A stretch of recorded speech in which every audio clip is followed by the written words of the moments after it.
Hello students, हम discuss कर रहे थे about the ji protein coupled receptor. किस तरीके से आपके ये रिसेप्टर अरेंज रहते हैं, इसमें कौन कौन सी सब यूनिट्स प्रेजेंट होती हैं और ये कैसे वर्क करता है। इसमें हम फर्स्ट पार्ट इसका कवर कर चुके हैं जो कि है आपका साइक्लिक एएमपी पाथवे। और आज जो पाथवे हम डिस्कस करने जा रहे हैं वो है आपका IP3 डैक पाथवे। ठीक है, इनोसिटोल ट्राइफॉस्फेट, IP3 की फुल फॉर्म है डैक डाइसाइल ग्लिसरॉल। देखते हैं ये पाथवे कैसे वर्क करता है। बहुत सारे आपके न्यूरोट्रांसमीटर हैं, आपके केमिकल्स हैं जो इस पाथवे को फॉलो करते हैं। जैसे आपने अगर एसिटाइल कोलिन आपका न्यूरोट्रांसमीटर आपने देखा है तो एसिटाइल कोलिन का M1 और M3 रिसेप्टर कौन सा पाथवे फॉलो करता है, IP3 डैक पाथवे फॉलो करता है। अगर मैं एड्रेनलिन की बात करती हूँ तो एड्रेनलिन का जो अल्फा-1 रिसेप्टर है और अल्फा-2 रिसेप्टर है वो कौन सा पाथवे फॉलो करता है, IP3 डैक पाथवे फॉलो करता है ना। तो ऐसे आपके पास क्या है, बहुत सारे आप देख सकते हो जिसमें IP3 हिस्टामिन, ऑब्वियसली हिस्टामिन का जो H1 रिसेप्टर है वो भी IP3 डैक पाथवे फॉलो करता है। तो इस तरीके से बहुत सारे न्यूरोट्रांसमीटर या फिर केमिकल हमारी बॉडी में अवेलेबल हैं जो इस पाथवे को फॉलो करते हैं। ठीक है, तो देखते हैं ये पाथवे किस तरीके से वर्क करता है। तो स्टार्ट करते हैं। सपोज ये हमारी क्या है, सेल मेम्ब्रेन है। ठीक है, इस तरीके से हम बना लेते हैं। ठीक है, क्योंकि हमें पता है हमारी सेल मेम्ब्रेन कैसी है, फॉस्फोलिपिड बाइलेयर है। तो आपकी जो सेल मेम्ब्रेन है, सेल मेम्ब्रेन में ऑब्वियसली जीपीसीआर की मैंने स्पेसिफिकेशन आपको बताई थी। जीपीसीआर रिसेप्टर कैसे होते हैं, इस तरीके से 7 हेलिकल ट्रांसमेम्ब्रेन स्ट्रक्चर होता है। ठीक है, 7 टाइम्स जो आपका ये आप बोल सकते हो जो इसकी हेलिक्स है 7 टाइम आपके ट्रांसमेम्ब्रेन को क्रॉस करते हैं, आप काउंट कर सकते हो। ऑब्वियसली ये सारी चीजें हम प्रीवियस लेक्चर में कवर कर चुके हैं। अब होता क्या है, जो यहाँ पे आपका जो NH2 एंड है, इस रिसेप्टर का ये NH2 एंड होता है और ये कार्बोक्सिलिक एंड होता है, क्योंकि ऑब्वियसली रिसेप्टर है तो अमीनो एसिड से मिलके बना होगा और अमीनो एसिड के 2 एंड आपको पता है, एक अमाइनो एंड, एक कार्बोक्सिलिक एंड। तो ये आपका अमाइनो एंड है, ये कार्बोक्सिलिक एंड है। तो होगा क्या, अमाइनो एंड में क्या होता है, हमारी लिगेंड बाइंडिंग साइट होती है, ये हमने प्रीवियस लेक्चर में भी देखा है। और जो आपका पूरा लूप जो बना है, 7 ट्रांसमेम्ब्रेन हेलिक है, 3 आपके लूप बाहर हैं और 3 ही अंदर भी हैं, दिख रहे हैं 1 2 3। अगर लूप की मैं बात करूं तो 3 लूप बाहर दिखाई दे रहे हैं, 3 अंदर है। तो जो ये सेंटर वाला लूप होता है इसमें ही आपकी क्या होती है, कौन सी साइट प्रेजेंट होती है, जी प्रोटीन बाइंडिंग साइट प्रेजेंट होती है। बिकॉज जो IP3 डैक पाथवे है ये भी क्या है, जीपीसीआर का ही टाइप है, जी प्रोटीन कपल्ड रिसेप्टर। यानी कि ये जो रिसेप्टर होंगे, ये जो रिसेप्टर आपको दिखाई दे रहा है पाथवे ही IP3 डैक पाथवे फॉलो करने वाला है, बट ये क्या है, जी प्रोटीन कपल्ड रिसेप्टर है। यानी कि इंट्रासेलुलरली कोई ना कोई जी प्रोटीन इससे जुड़ी हुई होगी। तो इन दिस केस कौन सी प्रोटीन आपकी अटैच्ड होती है, ध्यान रखिएगा, कौन सी प्रोटीन होती है हमारी, GQ प्रोटीन। ठीक है, जैसे साइक्लिक एएमपी पाथवे में क्या थी आपकी, GS प्रोटीन थी, यहाँ पे क्या है आपका GQ है। ठीक है, और साइक्लिक एएमपी के केस में GIB होती है जो कि इनहिबिशन करती है एडेनाइल साइक्लेज का। ठीक है, तो देखो क्या हुआ, ये रिसेप्टर था, ये लिगेंड बाइंडिंग साइट थी, अंदर आपकी इंट्रासेलुलरली जी प्रोटीन बाइंडिंग साइट थी। कौन सी जी प्रोटीन जुड़ी होती है इस पाथवे में, GQ, और यहाँ पे लिगेंड बाइंड होगा। सपोज लिगेंड क्या है, मैंने अभी एग्जाम्पल आपको बताया था कि एसिटाइल कोलिन इस टाइप के रिसेप्टर के थ्रू ही काम करता है। ये हमारा एसिटाइल कोलिन लिगेंड है, मॉलिक्यूल है, और ये रिसेप्टर कौन सा है, सपोज ये है आपका M3 रिसेप्टर। ठीक है, मस्कैरिनिक रिसेप्टर। हुआ क्या, एसिटाइल कोलिन मस्कैरिनिक से बाइंड करेगा ऑब्वियसली। देखो होगा क्या, फर्स्टली ये मैं पहले भी बता चुकी हूँ, इसको दोबारा से हम देख रहे हैं। जी प्रोटीन में कितनी सब यूनिट होती हैं, GQ है, GQ में कितनी सब यूनिट प्रेजेंट रहेंगी आपकी, 3 सब यूनिट्स प्रेजेंट होती हैं, अल्फा, बीटा एंड गामा। ये तीनों एक दूसरे से अटैच्ड हैं। ठीक है, ये GQ की आपकी सब यूनिट है। जब इस प्रोटीन को आप देखोगे इसमें 3 सब यूनिट आपको दिखाई देंगी, और जो अल्फा सब यूनिट है वो किससे अटैच्ड होगी, आपकी GDP से अटैच्ड होगी, ग्वानोसिन डाइफॉस्फेट से, यही पढ़ा था। अब होगा क्या, जैसे ही एसिटाइल कोलिन लिगेंड से बाइंड होगा, जैसे लिगेंड बाइंडिंग साइट पे एसिटाइल कोलिन की बाइंडिंग होगी, इसकी बाइंडिंग होते ही ये जो आपका GDP है it will be replaced by GTP। ठीक है, GDP की जगह कौन आ जाएगा आपका, इस तरीके से मैं यहाँ एरो बना देती हूँ, कौन आ जाएगा, GTP। पी। ठीक है, जीडीपी हट गया, जीडीपी की जगह कौन आया, जीटीपी। और जैसे ही जीटीपी आएगा तो ये सब यूनिट एक दूसरे से अलग हो जाएंगी। अल्फा सब यूनिट हो गई अलग एंड बीटा एंड गामा सब यूनिट हो गई आपकी अलग। ये दोनों आपस में अभी भी कनेक्टेड हैं। और अल्फा के साथ कौन जुड़ गया है आपका, जीटीपी। इतना पढ़ा था हमने पहले, अभी भी हमने पढ़ लिया। ठीक है, अब होगा कि आपका देखो अल्फा सब यूनिट इंडिपेंडेंट हो चुकी है। जब तक ये बीटा गामा के साथ जुड़ी हुई थी तो अल्फा सब यूनिट का जो स्टिमुलेटरी इफेक्ट था वो क्या था आपका, सप्रेस हुआ था। लेकिन जैसे ही जीटीपी आया, जीडीपी को इसने हटाया और इसकी जगह आके खुद बैठ गया। और जैसे ही बाइंड हुआ तो इसने क्या किया, बीटा गामा सब यूनिट को अलग कर दिया। अब अल्फा क्या है, इंडिविजुअल अपने लिए इंडिपेंडेंट हो चुकी है। अब ये जाके प्रोटीन का स्टिमुलेशन कर सकती है। तो ठीक है, अल्फा जीटीपी जो है अब जाएगा फटाफट से मेम्ब्रेन में। इसको एक प्रोटीन मिलेगी। यहाँ पे हमारी जो मेम्ब्रेन होती है, सेल मेम्ब्रेन, इसमें एक प्रोटीन प्रेजेंट होती है। कौन सी है, PLC।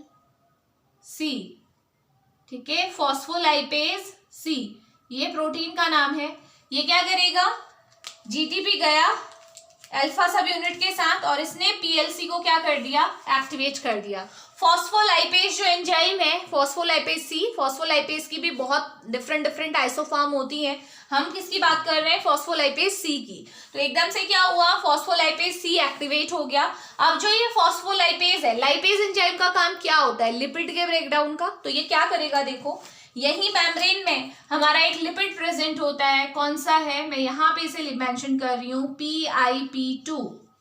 ठीक है, ये क्या है, PIP2। इसकी फुल फॉर्म क्या है आपकी, फॉस्फेटिडाइल इनोसिटॉल डाइफॉस्फेट। ठीक है, फॉस्फेटिडाइल इनोसिटॉल डाइफॉस्फेट या फिर बिसफॉस्फेट आप इसे बोल सकते हो।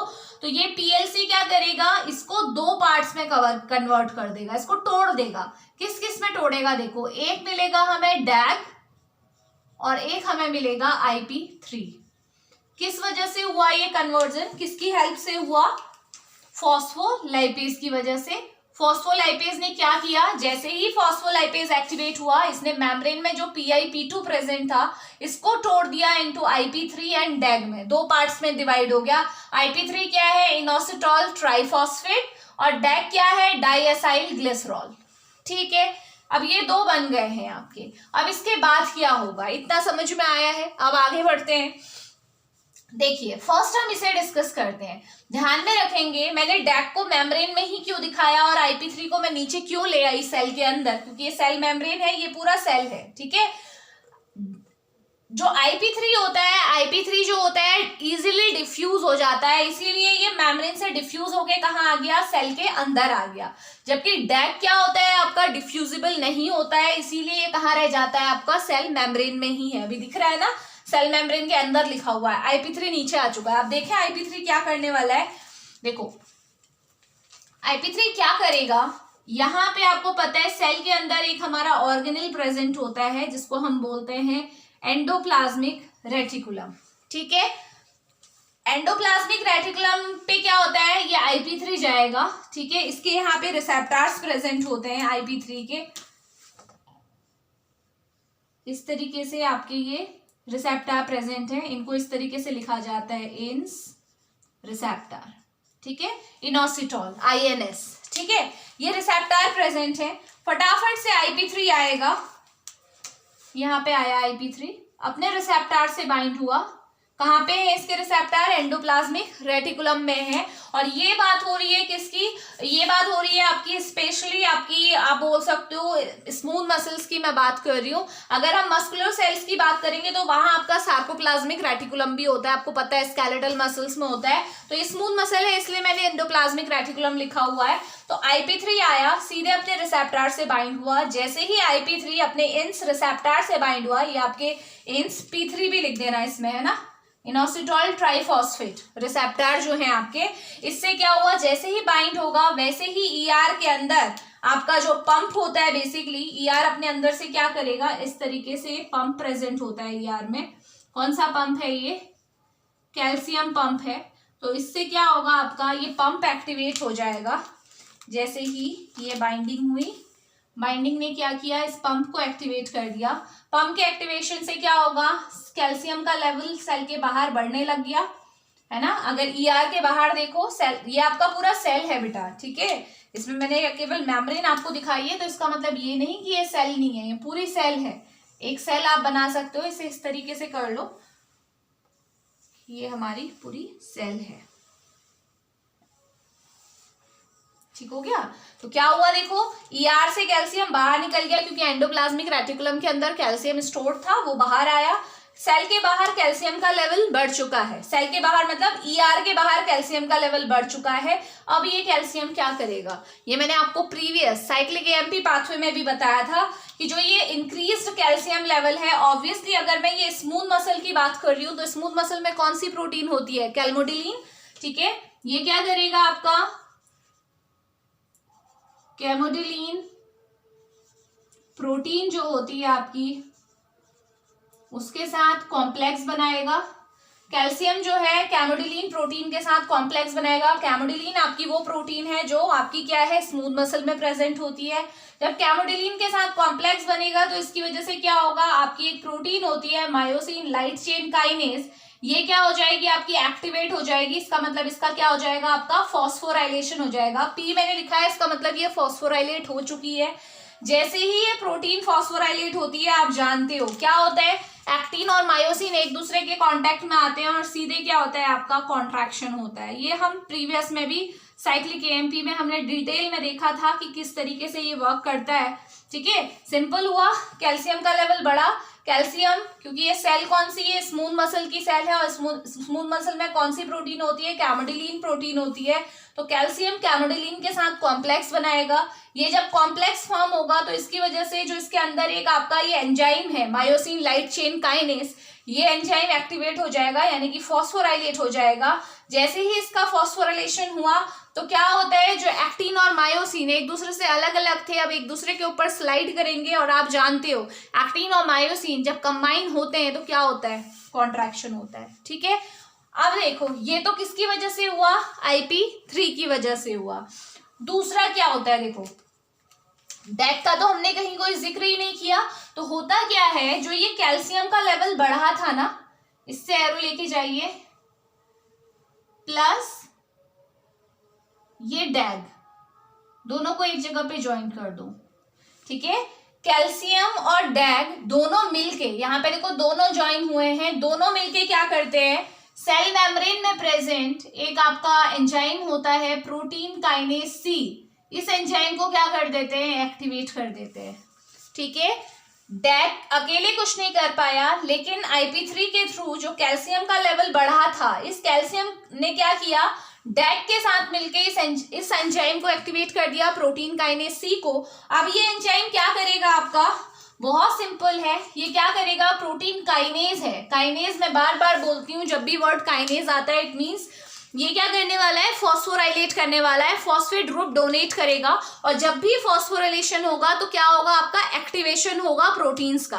तो ये प्रोटीन काइनेज C क्या करेगा, सिंपली हम लिख सकते हैं सिंपल लैंग्वेज में, ये क्या करेगा, एक्टिवेशन कर देगा, एक्टिवेशन ऑफ सर्टेन प्रोटीन, ठीक है। जो भी प्रोटीन होगी आपकी उसको क्या करेगा, एक्टिवेट कर देगा। और आप जानते हो एक बार प्रोटीन आपकी एक्टिवेट हो गई तो उसकी वजह से क्या होगा, जो भी वो प्रोटीन फंक्शन परफॉर्म करती थी वो फंक्शन आपका परफॉर्म होगा, ठीक है। अब ये कौन सी प्रोटीन को एक्टिवेट करेगा, वो किस पे डिपेंड करेगा, नेचर ऑफ लिगेंड पे। अगर एसिटाइल कोलिन आपका लिगेंड है तो वही प्रोटीन एक्टिवेट होगी जो आपकी एसिटाइल कोलिन के फंक्शन को परफॉर्म करवाएगी, ठीक है। और आप ये भी कह सकते हो कि प्रोटीन काइनेज C की वजह से आपके जो ट्रांसक्रिप्शन फैक्टर होते हैं, क्योंकि ट्रांसक्रिप्शन फैक्टर भी आपका एक प्रोटीन है, तो ट्रांसक्रिप्शन फैक्टर आपका एक्टिवेट होगा। सर्टेन प्रोटीन में आप ट्रांसक्रिप्शन फैक्टर को इंक्लूड कर सकते हो, और वो ट्रांसक्रिप्शन फैक्टर कहाँ जाएगा, आपके न्यूक्लियस में जाएगा, आपके DNA के उसी स्पेसिफिक सीक्वेंस को आपका रिकॉग्नाइज करेगा जो एसिटाइल कोलिन के फंक्शन को परफॉर्म करवाएगा। तो ऐसी प्रोटीन बनेगी जो कि एसिटाइल कोलिन के फंक्शन को परफॉर्म करती है, ठीक है। तो ये क्या था हमारा पूरा IP3 डैक पाथवे था कि किस तरीके से आपका इसको नेमिंग क्यों दिया IP3 डैक, बिकॉज जो PIP2 था वो फॉस्फोलाइपेज की प्रेजेंस में IP3 और डैग में कन्वर्ट होगा। IP3 ER से कैल्शियम को रिलीज कराएगा, कैल्शियम कैमिडिलिन के साथ कॉम्प्लेक्स बना के कॉन्ट्रैक्शन करवाएगा। डैग जो है बैठा हुआ है, जैसे ही आपका IP3 की वजह से कैल्शियम का लेवल बढ़ेगा, कैल्शियम और डैग कंबाइन होकर प्रोटीन काइनेज C को एक्टिवेट करेंगे। ये प्रोटीन काइनेज है तो इसका मतलब ये कुछ प्रोटीन्स को क्या करेगा, आपका फॉस्फोराइलेट करेगा, एक्टिवेट करेगा।